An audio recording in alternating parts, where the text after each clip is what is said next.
तो अलग अलग तरह के कार्बन है, तो हम ब्राउन कार्बन देखेंगे, ब्लैक कार्बन देखेंगे, ग्रीन कार्बन देखेंगे, ब्लू कार्बन देखेंगे। इस ब्लू कार्बन को रिसेंटली 2021 में यूपीएससी ने पूछ लिया है और अलग अलग एग्जाम में ये अलग अलग तरीके से पूछे जाते हैं।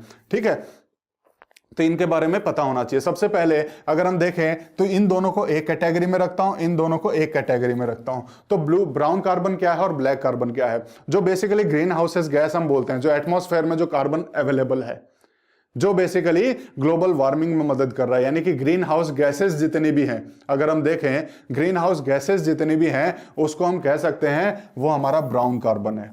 कौन सा कार्बन है? ब्राउन कार्बन है। वहीं पे ब्लैक कार्बन क्या है? तो ब्लैक कार्बन आपको पता होना चाहिए कि जब भी कोई चीज जल रही है, जब भी कहीं पे भी फायर है, फायर की वजह से जो कार्बन प्रोड्यूस हो रहा है वो हमारा ब्लैक कार्बन है। जैसे अगर हम देखें ये कितनी हमारी फैक्ट्रीज वगैरह से अगर हम देखें, चिमनी वगैरह से हम देखें, जो कार्बन रिलीज हो रहा है ये क्या है? बेसिकली अनबर्न्ड गैसेज हैं। बेसिकली अनबर्न्ड जो मटेरियल हो जाता है हमारा इनकम्प्लीट कंबस्टन के कारण जो बेसिकली ये जो डस्ट निकल रहा है वो क्या है? हमारा ब्लैक कार्बन है। गाड़ी के धुएं से, जो पेड़ पौधे जल रहे हैं उसकी वजह से, जो अनबर्न्ड जो हमारा इनकम्प्लीट जो कंबशन है उसकी वजह से जो कार्बन रिलीज हो रहा है वो हमारा ब्लैक कार्बन हुआ। तो ये ब्राउन कार्बन हमारी नॉर्मल जो ग्रीन हाउस गैसेज हैं, जो अनबर्न्ड गैसेज हैं, इनकम्प्लीट कंबशन के कारण जो कार्बन रिलीज हो रहा है वो ब्लैक कार्बन हुआ। अब इसकी वजह से क्या हो रहा है? बेसिकली ब्लैक कार्बन की वजह से आपका रेडिएशन ट्रांसमिशन में बहुत ज्यादा इफेक्ट होता है और ये बेसिकली डायरेक्टली या इनडायरेक्टली कहीं ना कहीं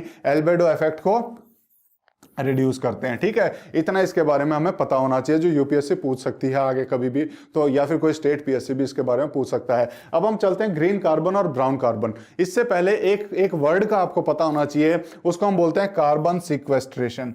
क्या बोलते हैं? Carbon sequestration. यह कार्बन सीक्वेस्ट्रेशन होता क्या है? बेसिकली कार्बन को अपने अंदर स्टोर करके रखना लंबे समय के लिए, लॉन्ग टर्म के लिए कार्बन को स्टोर कर लेना क्या हो जाता है? कार्बन सीक्वेस्ट्रेशन होता है, ताकि वो कार्बन एटमॉस्फेयर में रिलीज ना हो सके, ग्लोबल वार्मिंग में सहायता ना कर सके, हेल्प ना कर सके। तो कार्बन को स्टोर कर लेना क्या हो जाएगा? कार्बन सीक्वेस्ट्रेशन हो जाएगा लंबे टाइम के लिए। अब ये अगर हम देखें, अगर ओशियन में कार्बन स्टोर हो रहा है, अगर ओशियन में या फिर कोस्टल इकोसिस्टम में, जहां पे अगर हम कहें ओशियन के किनारे कोस्टल इकोसिस्टम, जैसा हमने मैंग्रोव में देखा, तो अगर ओशियन में या फिर ओशियन का इकोसिस्टम जो हमारा कोस्टल इकोसिस्टम होगा वहां पे अगर कार्बन स्टोर हो रहा है, तो जो भी कार्बन स्टोर हो रहा है उसको हम बोलेंगे ब्लू कार्बन। वहीं पे जो लैंड मास पे जो कार्बन स्टोर हो रहा है, जो हमारे फॉरेस्ट वगैरह कर रहे हैं, तो उसको हम बोलेंगे ग्रीन कार्बन।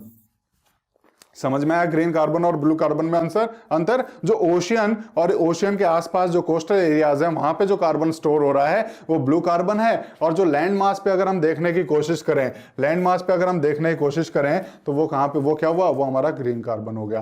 तो इतना चीजें आपको इसके बारे में पता होनी चाहिए। ब्राउन कार्बन क्या है, ब्लैक कार्बन क्या है, ग्रीन कार्बन क्या है, ब्लू कार्बन क्या है। इतनी चीजों के साथ अब मैं आशा कर रहा हूं कि आपको हमारी लेक्चर सीरीज बड़ी पसंद आ रही होगी।